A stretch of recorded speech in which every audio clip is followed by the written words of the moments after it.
अलख ज्योति बाबू महाराज की इस पावन भूमि में मैं अपनी बात शुरू करने से पहले बाबू महाराज से प्रार्थना करना चाहूंगा कि इस क्षेत्र पर हमेशा आपकी कृपा बनी रहे और साथ ही मैं ईश्वर से भी प्रार्थना करना चाहूंगा कि इस हमारे क्षेत्र पर, इस क्षेत्र के क्षेत्रवासियों पर हमेशा आपकी दया दृष्टि बनी रहे। हमारे बीच में विराजमान संत श्रोमणी संत शीतलदास जी महाराज और यहाँ उपस्थित सभी संतगण, मैं सभी के चरणों में नमन करता हूँ। आदरणीय बैसला जी, आदरणीय मावई जी, सिरसा से पहुंचे हुए आदरणीय ऊर्जा साहब, हमारी नगर परिषद झुंडपुरा की अध्यक्ष आदरणीय मनीषा बल्ली सोनी जी, इस वार्ड के पार्षद भाई रघुराज सिंह जी, भाई श्यामा केवट जी, सभी पार्षदगण और मारसा यूपी से जो पधारे हुए उपस्थित मेरे सभी सम्मानीय बुजुर्गों, नौजवान साथियों, दोस्तों, बंधुओं, माता बहनों एवं छोटे छोटे नुनहार मासूम बच्चों, साथियों, आप काफी लंबे समय से हमारे तमाम सारे नेता साथियों के ख्याल सुन रहे हैं। हमारे तमाम सारे नेता साथियों ने अपनी बात आप लोगों के बीच में रखी है। मुझे भी सौभाग्य प्राप्त हुआ है आपके बीच में अपनी बात कहने का। इसके लिए मैं धन्यवाद करना चाहूंगा आदरणीय संचालक भाई छावे जी को कि आपने मुझे इस मंच पर आमंत्रित कर दो शब्द बोलने के लिए कहा है। मैं आपको बता देना चाहता हूं मेरे साथियों, मैं कोई नेता नहीं हूं। मैं एक छोटे से परिवार से, छोटे से गांव का रहने वाला हूं। मेरे मात्र केवल 2.25 बीघा जमीन है। मेरे गांव में 1 बीघा जमीन की कीमत केवल 3.5 लाख रुपए। उसके अलावा मेरे पास कुछ नहीं है। लेकिन मैं धन्यवाद देना चाहूंगा आप सब लोगों को।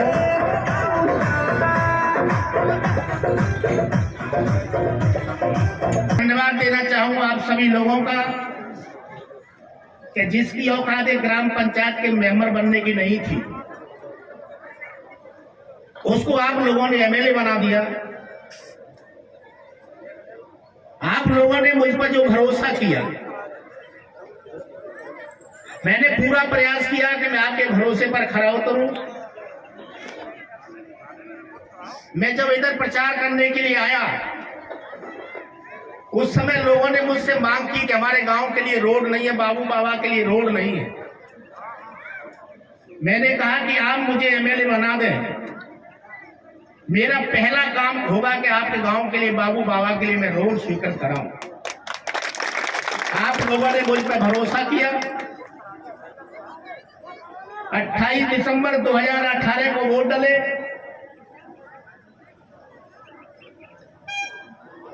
10 नवंबर को परिणाम घोषित हुआ। 15 को हमारी सरकार बनी। 2019 में उसके 6 महीने बाद हमारा बजट पेश हुआ। मैंने आदरणीय सौभाग्य से आपकी सरकार भी बन गई थी। मैंने आदरणीय कमलनाथ जी से कहा कि साहब मुझे 5 साल कुछ मत देना, केवल मेरे क्षेत्र के लिए 5 ऐसी रोडें हैं, आप मुझे वो दे दें। मैंने सबसे पहले 5 रोडों में इस रोड का नाम लिया। कमलनाथ जी बोले 14-15 करोड़ की रोड है, बहुत लंबी है। आप 14-15 छोटे छोटे गांवों के लिए रोड ले लो, आपको कम से कम 8-10 हजार वोट बढ़ जाएंगे। मैंने कहा मुझे वोट की इतनी जरूरत नहीं है जितनी उस रोड की जरूरत है। अगर वो रोड बन जाएगा तो 14 गांव में अकेले बाबू महाराज मुझे 20 गांव के बराबर वोट दिलवा देंगे। मैंने देखा, यानी कि वो हमारे आस्था का केंद्र है। साथियों, मैंने रोड को मंजूर कराया। ये रोड मंजूर हुआ। और उसी समय पर मैंने कहा कि साहब मेरे क्षेत्र की 2 समस्या और है। घाटी नीचे का जो क्षेत्र कम से कम 18 पंचायत है, आप जाकर के देख रहे हो, आप पानी की इतनी बड़ी दिक्कत है, वहां पर पानी नहीं है, जमीन के अंदर भी नहीं है। 800 900 फीट बोर चला जाता है लेकिन पानी नहीं निकलता है। मैंने 2 बड़े 40 करोड़ के डैम, 7 करोड़ के 3 स्टॉप डैम, 400 हैंडपंप, ये सब वहां कराए थे। मेरी सरकार थी, मैं करा था। पाटे वाले हनुमान के लिए कोई रास्ता नहीं था। बहुत सारे श्रद्धालु जाते थे। ग्राम पंचायत मांगरोल का गांव है, वहां पर 20 साल, वहां पर 2 एमएलए रहे, 5 साल, 20 साल, वहां 75, वहां के सरपंच रहे 75 साल। लेकिन पार्टी वाले हनुमान के लिए जो आस्था का केंद्र है, किसी ने रोड नहीं डलवाया। लेकिन 6 करोड़ की लागत से मैंने पार्टी बाबा के लिए, नंदा के प्रा के लिए और भटपरा के लिए मैंने रोड डलवाया। ऐसे ही मैंने 3 गांव, नाऊ ढाणे के लिए, किरावली भेड़ के लिए, रतनपुर के लिए, जो जितने भी देवी देवताओं के स्थान थे, मैंने पहली प्राथमिकता पर उनको दिया। लेकिन हमारी सरकार चली गई, पैसा आ गया, मंजूर हो गया, ठेकेदार ने इतने काम ले लिए कि उनको वो पूरा नहीं कर पा रहा। अब ठेकेदार को पता चला कि बयार दूसरी चल रही है।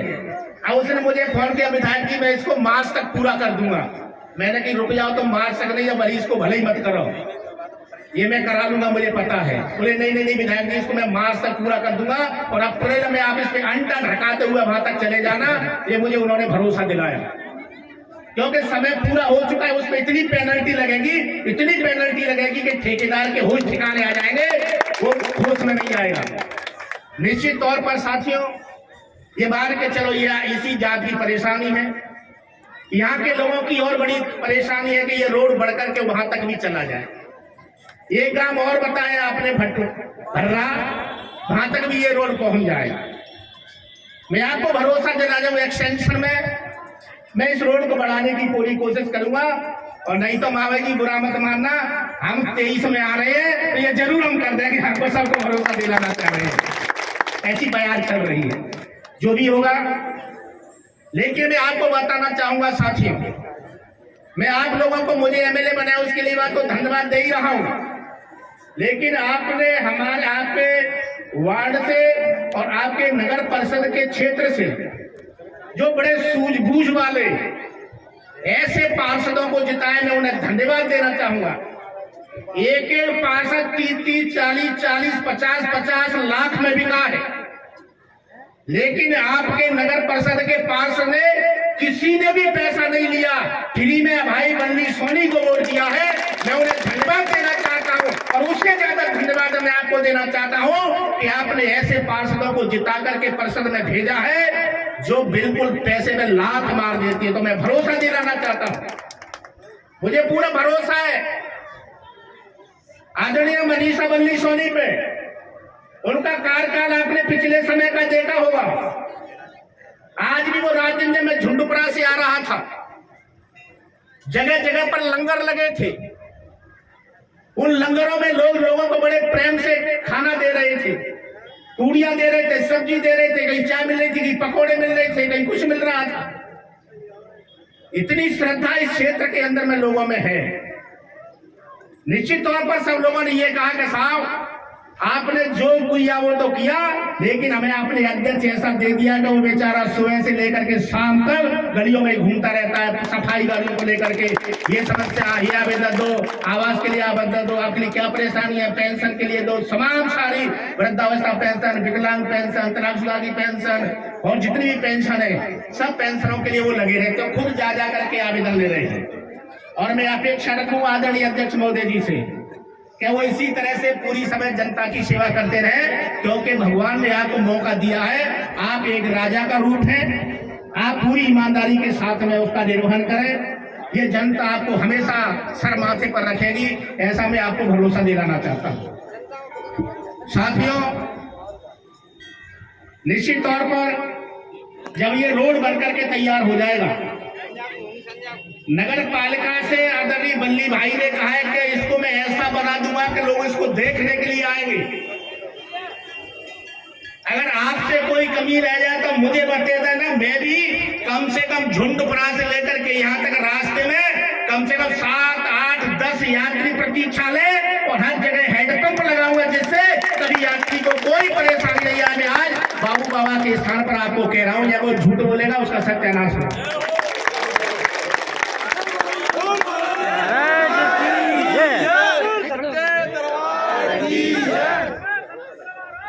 जिसने मुझे जमीन से उठा करके और मध्य प्रदेश की सबसे बड़ी अदालत में मुझे भेजा है, क्या मुझे मेरा दायित्व नहीं बनता है? तो उनके लिए मुझे ये सब कुछ करना चाहिए, जरूर करना चाहिए और मैं करूंगा। निश्चित तौर पर आप लोगों की जो अपेक्षाएं होंगी, आपने जो भवन की बात की कि यहाँ पर एक बहुत बड़ा कोई भवन होना चाहिए, उसके लिए आपका अध्यक्ष आपके बीच में है। नगर पालिका के बजट से यह एक बहुत भव्य, इसमें कम से कम 400-500 यात्री पड़े रहे। अध्यक्ष जी कोशिश करेंगे, अगर इनके पास में कुछ कमी पड़ेगी 5, 7, 8, 10 लाख की, तो उसमें मैं भी अपना मिला दूंगा। इतना भव्य यहाँ पर एक स्थान होना चाहिए जिससे यात्रियों को कभी कोई दिक्कत नहीं हो। बोल बाबू महाराज की सहमति में सभी नगर परिषद के पार्षद अध्यक्ष सभी सहमत हैं। यहाँ पर निर्माण कार्य होगा और विधायक आपने जो घोषणा की है, जो यहाँ पे धर्मशाला की, उसमें पूरा सहयोग होगा और अच्छी धर्मशाला बनवाएंगे सब मिलकर। बहुत बहुत धन्यवाद हमारी बंदी जी। साथियों, आप लोगों को जब से मैं 4 साल से एमएलए बना हूं, अगर आपको किसी अधिकारी ने परेशान किया हो तो मुझे बताओ। फॉरेस्ट के लोगों ने परेशान किया हो, पुलिस के लोगों ने परेशान किया हो, किसी ने भी परेशान किया, आपके कभी ट्रैक्टरों को आने जाने में दिक्कत पैदा की हो तो मुझे बताओ। अगर कोई अधिकारी आपको परेशान करता है, आप मुझे बताओ, मैं आपके साथ 24 घंटे खड़ा हूं, आपको किसी भी तरह की कोई दिक्कत नहीं होने दूंगा। मैं आपको भरोसे के साथ कह रहा हूं। लेकिन मैं इस मौके पर एक बात जरूर आपसे कहना चाहूंगा। आप परिवार का भरण पोषण करने के लिए कौन आपके जो काम धंधे हैं भाई साहब, खेती बाड़ी का जो काम है, बाबू आप जो करते हैं वो तो करें, क्योंकि परिवार का भरण पोषण करना है। लेकिन इसके साथ मंच पे जितने भी आपके परिवार के छोटे छोटे बच्चे हैं, जो आपका भविष्य है, जो आपकी सबसे बड़ी दौलत है, कहाँ थे जो आपकी सबसे बड़ी पूंजी है, इससे बड़ी दौलत तुम्हारी कोई दूसरी योगी में बता देना चाहता हूँ। ये छोटे छोटे नुनिहाल पंछी तुम्हारे नाती पोती 2 बच्चे हैं, ये तुम्हारी सबसे बड़ी दौलत है। मेरी बात को ध्यान से सुनो, ये तुम्हारी सबसे बड़ी पूंजी है। तो मैं इस मौके पर आप लोगों को कहना चाहूंगा, अगर ये सुरक्षित है तो तुम्हारा बुढ़ापा भी सुरक्षित है और तुम्हारा सम्मान भी सुरक्षित है। अगर ये सुरक्षित नहीं है तो न तुम्हारा बुढ़ापा सुरक्षित है, न तुम्हारा सम्मान सुरक्षित है। मैं आपको बता देना चाहता हूं मेरे भाई। और ये जब ही सुरक्षित रहेंगे जब आप इनको पढ़ाएंगे लिखाएंगे, जब आप इनको ज्ञानवान बनाएंगे, जब इनको अच्छे संस्कार देंगे, इनके सामने आप नशा नहीं करेंगे, इनके सामने आप जुआ सट्टा नहीं खेलेंगे। मैं आपको बता देना चाहता हूं, बच्चे की पहली पाठशाला उस पर खड़ा होता है और पहला गुरु उनकी माँ और बाप होते हैं। वो बचपन में कोरे कागज की तरह होता है, आप उसमें जैसे संस्कार डालोगे वो बेटा वैसा ही बनेगा। आप कभी ये ना सोचें कि हम शहर से बहुत दूर एक गांव में रहते हैं, जहां पर रोड नहीं है, लाइट नहीं है, अच्छा स्कूल नहीं है, यहाँ पर कोई अच्छे संसाधन नहीं है, ये नहीं सोचे। मेरे साथियों, बहुत सारे लोगों ने कहा है कि कमल कीचड़ नहीं खिलता है। आप लोग ये कभी नहीं सोचे कि हम गरीब हैं, और जिसने सोच लिया कि हम गरीब हैं, वो अपने आप का सबसे बड़ा दुश्मन है। गरीबी कोई अभिशाप नहीं है।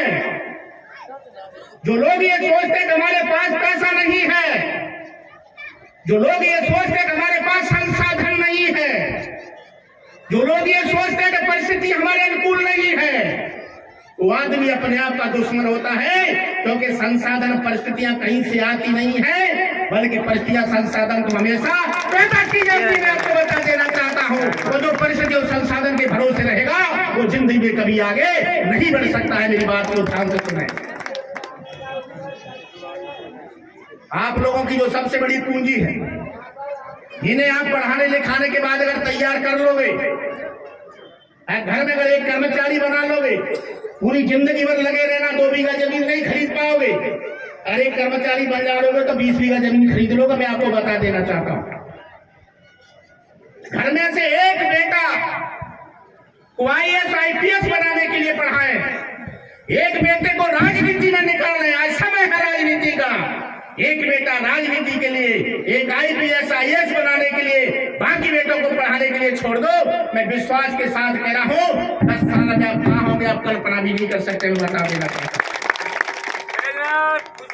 जिंदाबाद। अब आप सोच रहे होंगे कि विधायक जी कलेक्टर SP बनने की बात कर रहे हैं। ये कलेक्टर SP किसी कारखाने में पैदा नहीं होते। मेरी बात को ध्यान से सुनो। जो मेरे छोटे छोटे भाई पढ़ रहे हैं, मैं उनसे कह देना चाहता हूं, ये collector, SP, IG, DIG, doctor, दरोगा, ये दीवान, ये किसी कारखाने में पैदा नहीं होते। ये हमारी तुम्हारी तरह किसी माँ के पेट से पैदा होते हैं। इस देश में जो बड़े बड़े उद्योगपति हैं, बड़े बड़े फिलोसफर हैं, इस देश में टाटा बिरला, रंगा बिरला, डालमिया क्लोस्कर, मल्होत्रा, चिमाटा, अंबानी, सिंघानिया है। इस देश के अंदर में बड़े बड़े वैज्ञानिक हैं। ये किसी कारखाने में पैदा नहीं हुए। ये हमारी तुम्हारी तरह किसी माँ के पेट से पैदा हुए, लेकिन उस परिवार में उनको संस्कार अच्छे मिले, उनको रास्ता दिखाया गया। उनके माँ बाप ने सुबह ही पढ़ा करके स्कूल को भेजा, नहा धुला करके, आकर उसका होमवर्क देखा, उस पर ध्यान रखा, उससे कहा बेटा कलेक्टर बहुत बड़ा होता है, अधिकारी बहुत बड़ा होता है, तू पर कलेक्टर बनेगा, उसको हिम्मत बढ़ाएंगे तो उस बेटे को भी हिम्मत आएगी। मैं बता देना चाहता हूँ, दुनिया का कोई भी युद्ध तोपों तलवारों से नहीं जीता जाता। युद्ध हमेशा हौसलों से जीता जाता है। जिसके हौसले बुलंद होते हैं वो ही हमेशा युद्ध जीतता है। मेरी बात को ध्यान से सुने। और हौसले इतिहास से मिलते हैं, हौसले इतिहास से मिलते हैं। जो लोग इतिहास पढ़ते हैं, अरे मैं तो कहना चाहूंगा, आपके समाज का जो इतिहास है वो दुनिया की धरती में किसी का नहीं है। मैं बता देना चाहता हूं, किसी का नहीं है। आपको बदनाम किया गया है। ऐसा इतिहास किसी समाज का नहीं है। जिस समाज में लक्ष्य ज्योति बाबू महाराज जैसे पैदा हुए, देवनारायण जिस समाज में पैदा हुए हो,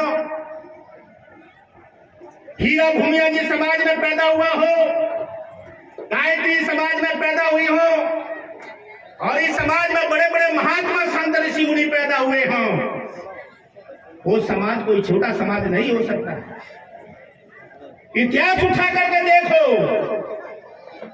मैं ये बात इसलिए आप लोगों को कह रहा हूं कि इतिहास से हौसले बुलंद होते हैं, इतिहास से प्रेरणा मिलती है, प्रेरणा से जागृति पैदा होती है, जागृति से सोच बनती है, सोच से ताकत पैदा होती है, और ताकत ही हमेशा आपके लक्ष्य पर पहुंचाती है। हौसले में बहुत बड़ी ताकत होती है। हौसले से बड़ा कोई हथियार नहीं है, और ये हौसले शिक्षा से आते हैं। मैं आपको बता देना चाहता हूं मेरे भाइयों, मैं भले ही MLA हूं, मैंने MA LLB की है गरीब घर में पैदा होने के बाद। मैंने 15-20 राज्यों में काम किया है बहुजन समाज पार्टी के बैनर पे। उड़िया भी आती है, गुजराती भी आती है, पंजाबी भी आती है, मैं बोलता हूं, लिख लेता हूं। लेकिन मेरे सामने अगर ये गरीब का बेटा यहां करके मुझसे अगर अंग्रेजी में बात करे तो मैं उसके सामने नतमस्तक हो जाऊंगा, कहूंगा बड़ा विद्वान है। ये शिक्षा का महत्व है। कितना भी बड़ा आदमी हो, अगर छोटे गरीब का बेटा अगर उससे इंग्लिश में बात करना शुरू कर दे या इंग्लिश में बात करोगे, आप सब उसकी मुंह की तरफ देखोगे कि नहीं देखोगे? सही है। ये शिक्षा की वजह से है। इसलिए मैं आपको कह देना चाहता हूं कि शिक्षा वो शेरनी का दूध है जो पिएगा दहाड़ेगा।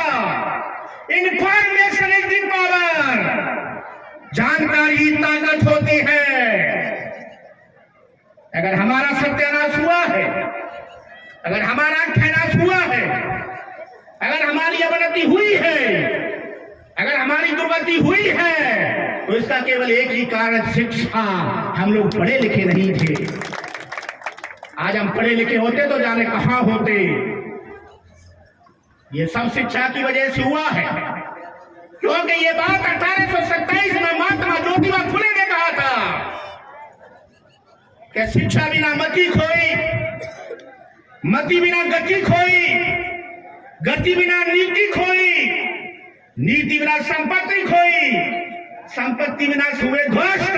और इतने अनर्थ केवल एक अविद्या के कारण हुए, केवल एक अविद्या के कारण।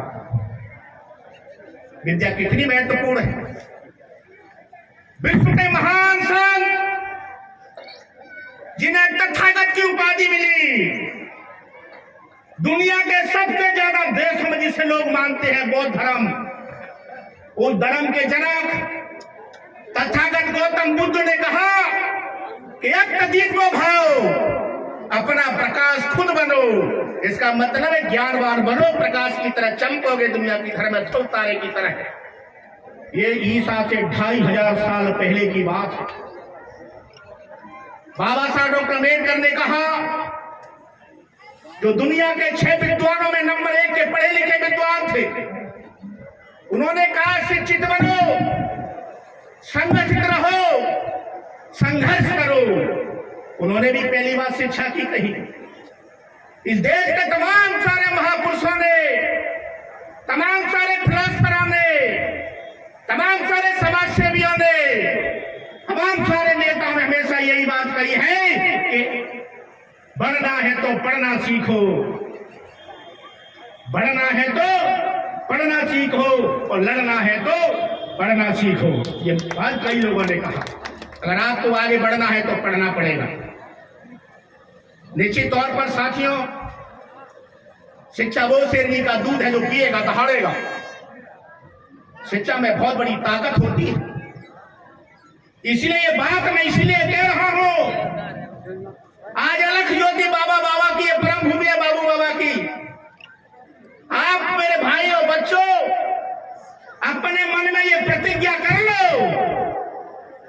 कि मुझे कलेक्टर बनना है, कि इंजीनियर बनना है, कि एसपी बनना है, कि डॉक्टर बनना है। आज आप प्रतिज्ञा कर लो, अपने संतों से आशीर्वाद लो, बुजुर्गों का आशीर्वाद लो, भाइयों का सहयोग लो। दिमाग से जो संकल्प किया उसे करने के लिए निकल पड़ो। दुनिया की कोई भी ताकत आपको आपके लक्ष्य पर पहुंचने से नहीं रोक सकती। मैं एक नहीं ऐसे हजारों उदाहरण बता दूं जिनके पास सुबह खाकर शाम को नहीं था, जो दूसरों की चिमनियों के उजाले में पढ़ते थे, दूसरों की किताबें मांग मांग करके पढ़ते थे। एक जोड़ी कपड़ा भी उनके पास नहीं था। इतिहास उठा के देख लो, Karl Marx, Lenin, Stalin, Pluto, मार्क्सो, Ibrahim Lincoln, doctor Ambedkar, Mahatma Phule, Shivkhera, APJ Abdul Kalam, ये ऐसे गरीब लोग थे जिनके पास सुबह खाकर शाम को नहीं था। डॉक्टर अम्बेडकर तो दूसरों की चिमनियों के उजाले में किताबों दूसरों से ले लेकर के पढ़ते थे, फीस भरने को पैसा नहीं था। लेकिन दुनिया के 6 विद्वानों में पहले नंबर के विद्वान थे। इसीलिए कोलंबिया यूनिवर्सिटी के मेन गेट के सामने डॉक्टर अम्बेडकर के कांच की भव्य प्रतिमा लगी है, और उसमें लिखा है कि सिंबल ऑफ नॉलेज, 100 देशों का सबसे बुद्धिमान छात्र डॉक्टर अम्बेडकर, उसके सामने लिखा है। वो गरीब का बेटा। मैं इसलिए आपको क्या देना चाहता हूं, जो ये समझेगा कि मैं गरीब हूं, वो अपने आप को धोखा दे रहा है। गरीबी अभिशाप नहीं है, चरण सिंह वैसे मामा लगता है। गरीबी अभिशाप नहीं है। इसीलिए मैं आपको कह देना चाहता हूं, इस मौके पर संकल्प करिए, कोई भी पालक, कोई भी बाप ये प्रतिज्ञा कर ले कि हम अपने बेटे को अधिकारी बनाना है, वो बन जाएगा। मैं भरोसे के साथ कह रहा हूं। मेरे तो केवल 2.25 बीघा जमीन है और 2.25 बीघा जमीन वाला एमएलए बन गया, क्योंकि मैंने 25 साल पहले संकल्प ले लिया कि मुझे एमएलए बनना। मैं 11 चुनाव हारा और 11 चुनाव मैंने चंदा कर करके लड़े। मेरे पास पैसा नहीं था, अभी भी ये जो चुनाव लड़ा हूं वो आप लोगों ने मुझे जो पैसा दिया चंदे का, उसी से चुनाव लड़ा। मैं आपको बता देना चाहता हूं, लेकिन प्रतिज्ञा के साथ, संकल्प के साथ, दृढ़ इच्छा शक्ति प्रबल होना चाहिए, पुरुषार्थ मजबूत होना चाहिए, हौसले बुलंद होना चाहिए, इरादा होना चाहिए, लक्ष्य होना चाहिए, उद्देश्य होना चाहिए। और जिस व्यक्ति के जीवन का कोई उद्देश्य नहीं है, जिसने जीवन में कोई अपना लक्ष्य नहीं बनाया, वो जिंदगी में कभी आगे नहीं बढ़ सकता। उसको रास्ता ही नहीं, उसने खो जाएगा मुझे क्या बनना है, मेरे जीवन का उद्देश्य क्या है, मुझे अपने जीवन में क्या करना है। जब उसने ये संकल्प नहीं लिया है, उसने अपना लक्ष्य नहीं बनाया है, तो जिंदगी भर भटकता रहेगा, कभी वो हासिल नहीं कर सकता है सफलता। मैं बताना चाहता हूं, सफलता वही लोग हासिल करते हैं जो उद्देश्य के साथ आगे बढ़ते हैं। उद्देश्यहीन लोग कभी आगे नहीं बढ़ते। मेरी बात को ध्यान से सुने, जीवन का उद्देश्य बनाइए, प्रतिज्ञा करिए कि मुझे क्या बनना है। निश्चित तौर पर आपको सफलता मिलेगी। भाइयों, मैं इस मौके पर आप लोगों से पुनः यही अनुरोध करना चाहता हूं कि अगर आप लोगों को अपने गांव का, अपने बड़े बूढ़े बुजुर्गों का और अपने परिवार का अगर नाम रोशन करना है, तो शिक्षा पर जोर दें। शिक्षा को अपने जीवन में स्वीकार करें, उसको बढ़े और पढ़े लिखें।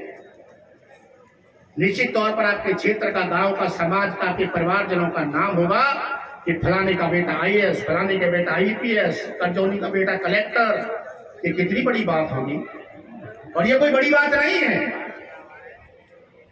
सुनने में थोड़ा सा ऐसा लग रहा होगा, लेकिन दुनिया में असंभव कुछ नहीं है, सारे काम संभव हैं। लेकिन इतना जरूर है कि कोई काम कठिन होता है तो कोई काम सरल होता है, लेकिन दुनिया में असंभव कुछ नहीं है, सब संभव है। लेकिन संकल्प के साथ आपको चलना पड़ेगा।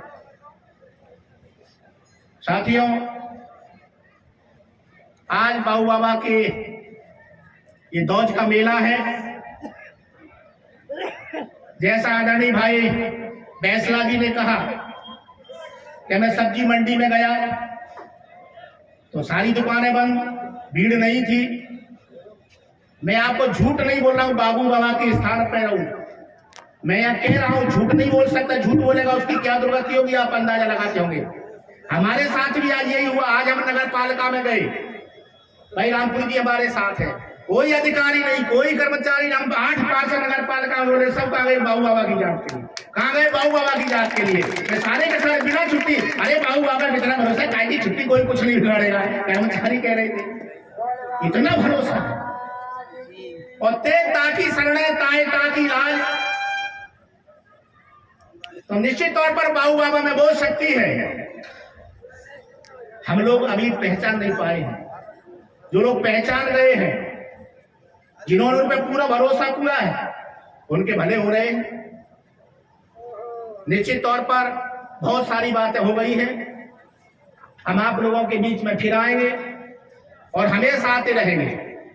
आप आधी रात पर हमें जब भी आप लोग बुलाएंगे, हम 24 घंटा आपके लिए, हमारे पास कुछ नहीं है, कभी भी आ जाओ। रोड छाप है, हमारी खोर हमेशा कंधा पर ही रहती है। और बहुत सारे लोगों की तो खोर की बाई पर रहते हैं और हमारी तो कंधा पर रहते हैं। फोन आया चलो यार, हमें तो और क्या, घर खाएंगे तो बड़ी दिक्कत आती है। तो आप खाना भी मिल जाता है, सम्मान भी मिलता है, घूमते भी रहते हैं, मेलजोल भी हो जाता है। फ्री आदमी है, कोई काम धंधे है नहीं, 2.25 बीघा जमीन है। तो इसलिए आप सब लोगों से मैं यही चाहूंगा कि आप सब लोग मिलजुल करके भाईचारे के रूप में रहें। भाईचारे से बड़ी दुनिया में कोई ताकत नहीं है। मिलजुल करके रहें, एक दूसरे की मदद करें, एक दूसरे की मदद से ही हमेशा आगे बढ़ेंगे। चुनाव में कौन जीता कौन हारा ये सब चुनाव हो गए, भूल जाओ। वो मुझसे लड़ा, उसने मुझे हराया, कोई मतलब नहीं। ये तो चुनाव है, जिंदगी में आते जाते रहेंगे, लेकिन भाईचारा प्रेम और मोहब्बत से बड़ा कुछ नहीं होता है। आप सब लोगों को बहुत बंदा, आपको इतने बड़े महान संत मिले हैं। अब निश्चित तौर पर यहाँ का विकास होने होना, ये स्थान इतना बड़ा होगा कि मुरैना जिले में इससे बड़ा कोई स्थान नहीं होगा, मुझे पूरा भरोसा है। और महाराज की जय, धन्यवाद। बहुत बहुत धन्यवाद।